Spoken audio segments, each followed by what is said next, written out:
it's interesting. I mean, everybody listens to music, right? I mean, it's if you've got good working ears, you're probably listening to music, whether it's in the car or you're just shopping and it's playing in the background, or you're at home while you're cooking dinner. I listen to music because it's my freaking life, because I'm obsessed with it. Okay. I see it as a way to express culture, because every culture has language, right? Their own language. But music is sort of filled in that as well, because each region has a specific type of music.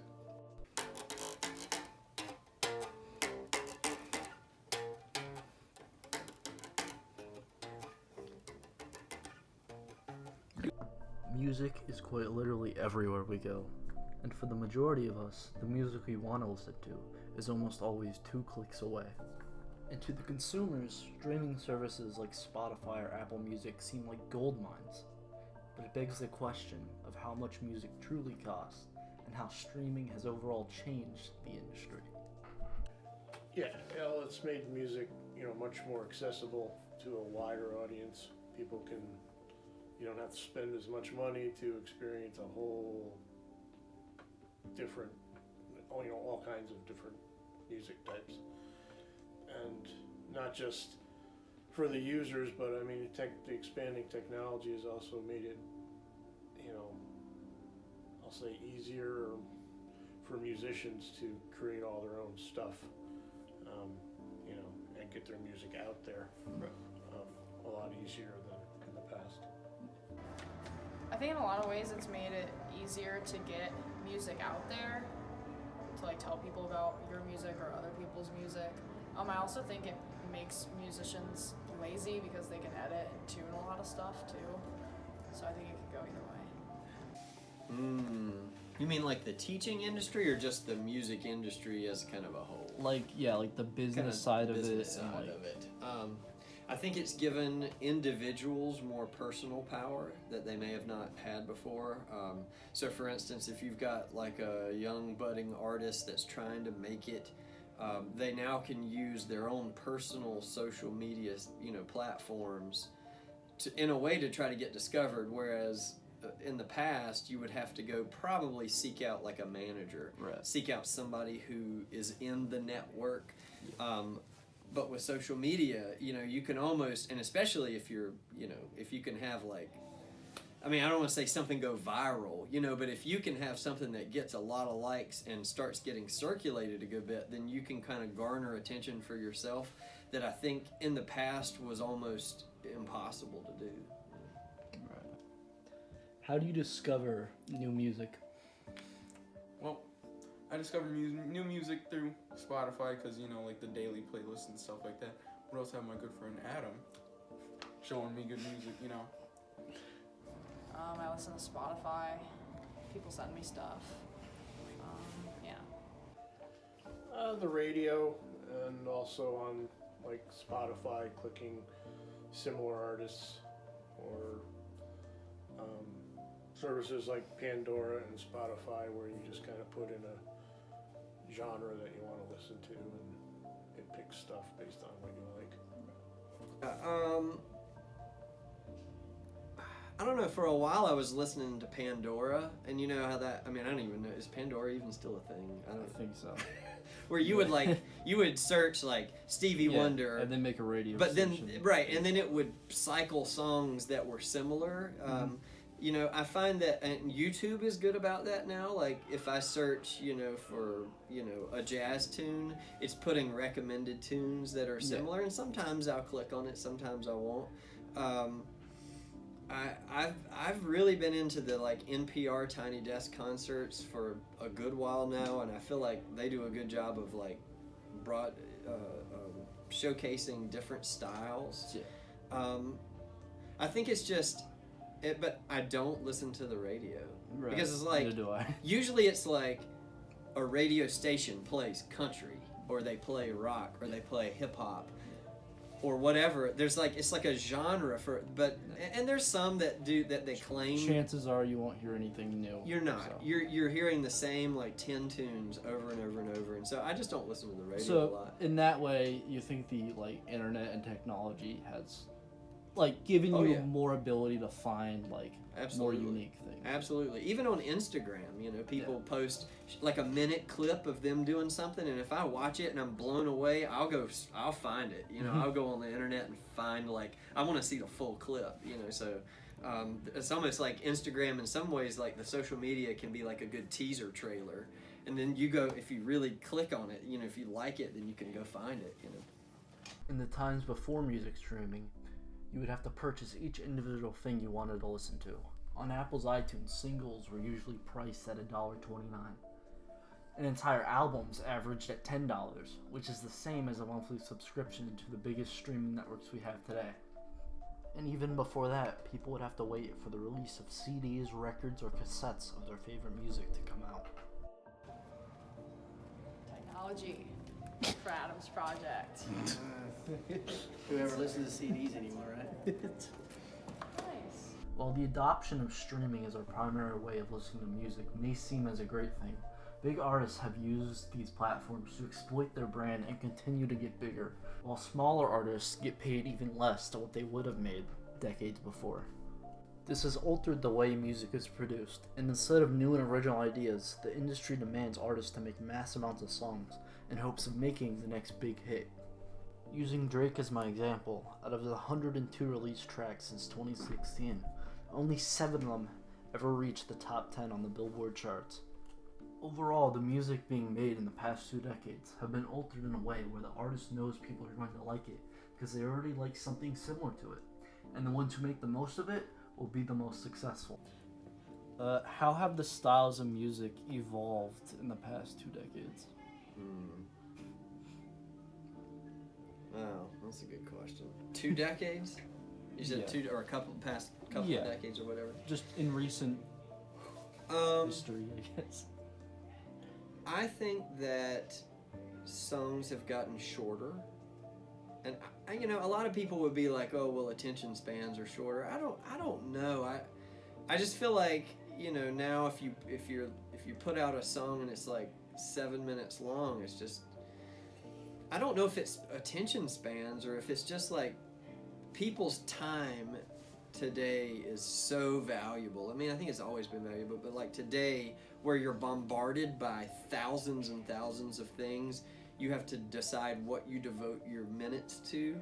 And I just think there's more things that are bombarding people. So, just my general opinion is that the time that, you know, songs are shorter. They're like 3 minutes, 4 minutes long. You know, a lot of people would say, well, they're poppy and kind of catchy and really repetitive, but the truth is, music's been that way for a long time. I mean, even in the 1960s, you had rock music that was only using 3 or 4 chords, you know. Yeah. So I can't really say that music has gotten simpler. In fact, I think in some ways it's gotten more complex with the different samples and I don't know, you know, all the tech stuff that you can do with it. In a way, I think music is getting more complicated in some ways, but I think overall the biggest change I've noticed is just music getting shorter. I also think that music is getting more like, what's the word I'm looking for? Like throwaway. Like a song would be a hit for like 2 weeks.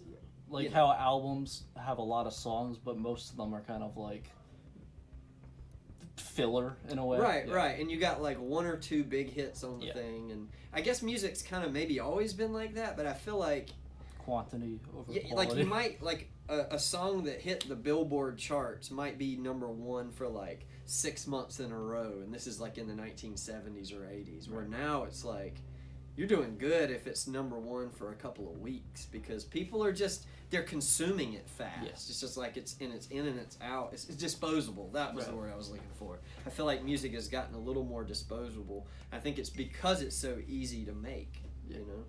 Well, the past 2 decades, well, Or before, even like farther back. I guess the music sort of evolves with people. People are changing, so is music. That's why if you listen to pop songs before, it's different from pop songs now. I guess that would be like 90s, and then, well, we're almost at the end of the 2000 teens, right? So I guess School project. I don't know, went from like the 90s grungy to more like mixed stuff. I feel like garage bands have kind of disappeared for the most part, and it's more in studio stuff. Do you think these changes are for the better or for the worse? I don't know. I don't really like to try to. I mean, I'm not trying to avoid your question. It's I my don't. question. I don't like to like say this is a good thing, this is a bad thing, because I think it just is a thing. You know, it's like, are people getting worse or better? I don't know. There's still a lot of great people in the world, Right. just like there was in the 1960s and 70s and 80s. I think it just is. You know, and I think it is an ebb and a flow.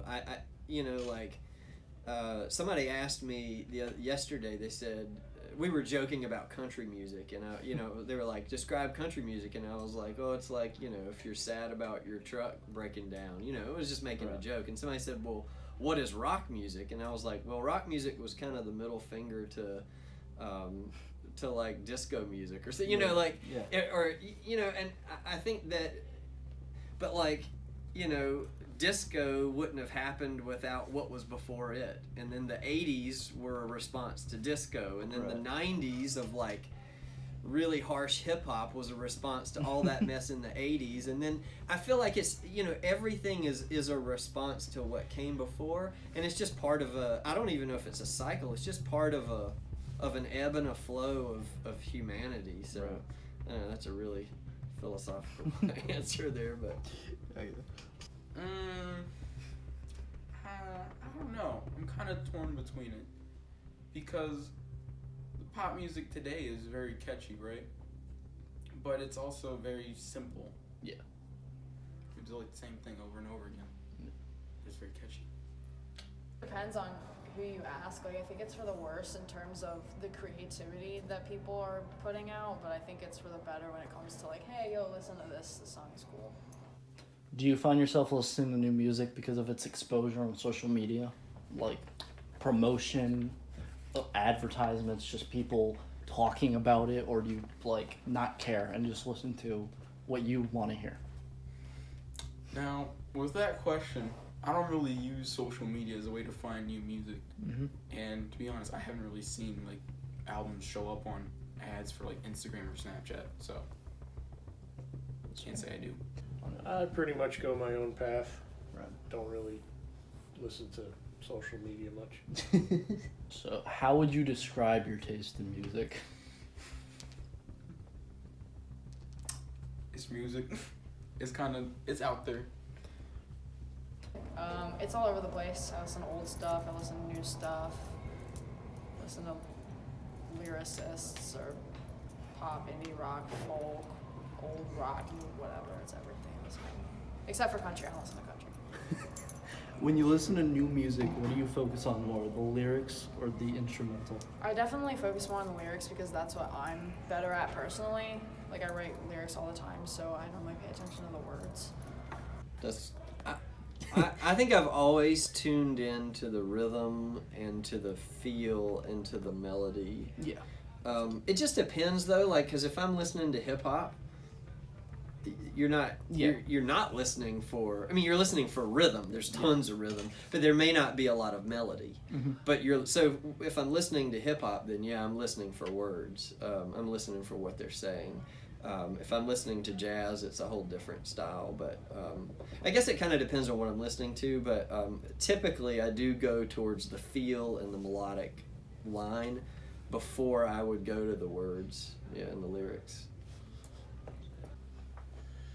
Usually the instrumental part, just kind of more in tune to that. Right.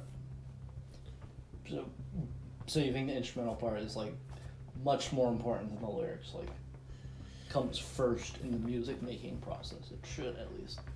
For me it is, but I think it really depends on the person. Just everybody listens to music for different things, and lyrics is one way of getting whatever the artist is trying to do in their music, get that point across, and but you don't need it that way. You know, you can just do it with the instruments too. I'm an instrumental kind of guy. I'll focus on the instrumental because it's kind of wacky what they're doing, you know. Going like, but Which then you- I'll go to lyrics. Yeah. That's how it is. So like, you think instrumental is like more important than the lyrics? Like Yeah. when it, yeah, Like classical music, it has no lyrics. It's all instrumental. exactly. So do you find yourself listening to more newer music or music from the past? How past are we talking? 50s, 60s, 70s, 80s, 90s, literally anything before the 21st century, I guess, when technology kind of exploded. I do listen to more music from the past, I guess, century. I really enjoy that more than newer music today. But I'll still listen to the newer music. Like, why do you think you prefer older music? Oh, I'm not sure though. I cannot answer that question, but I guess because my family in a way, because they really influence my music taste as well. Because my dad likes a lot of older rap. My mom's into older R&B and stuff. Music from the past. Why? Well, I'm older, but that's just, I don't really know why. I guess just because there's, you know, the amount of music is always growing, and so it's just haven't caught up yet, I guess. Do you like have a harder time like relating or enjoying music that comes out today, or at least what's like the popular music that comes out today? Yes, definitely what's popular music. Yeah. Just because for what I listen, you know, like I said, I listen more for the music and less of the lyrics, and a lot of definitely pop music is, it's all about the lyrics. I'd say for me it's an even mix because my childhood was all music from the past, but I do like a lot of newer artists. I appreciate all of it. A little bit of both. And I'm probably, you know, I don't know that the average person who's not a musician Yeah. might answer it a different way. But I do feel like as I get, this is not, you didn't ask this, but I feel like as I get older, I'm actually listening to different music. I don't know. It's like when I was a teenager, but I didn't grow up with this. Right. When I was a teenager, I would get stuck in a genre. Like, but I would like Yeah. play it over and over, and I would almost like just I've been there. just you know, you get in this, but it's not a rut. Like, I'm loving it, but I would just listen to the same stuff, and that was it. But now I can't. Yeah, I don't. Maybe that's part of the whole disposable thing, but I find myself as I get older, and I thought it would be different. I thought as I got older, you know, people are like, you'll get more conservative, and you'll get like, Right. wow, things aren't like they were in the 80s or the 90s or whatever. But I find that I'm really enjoying new music today as a 41-year-old. Yeah, I don't know that everybody would be the same way, but Okay. Did you? All right. What do you think was the best decade for music? Oh God.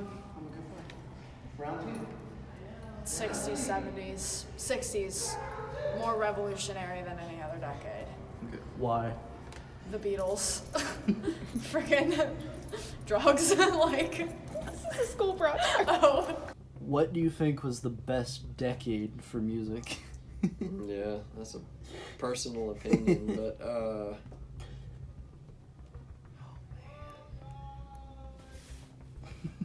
well, I lived through the 90s, and as much as I can say that I do enjoy some music from the 90s, I would not pick the 90s.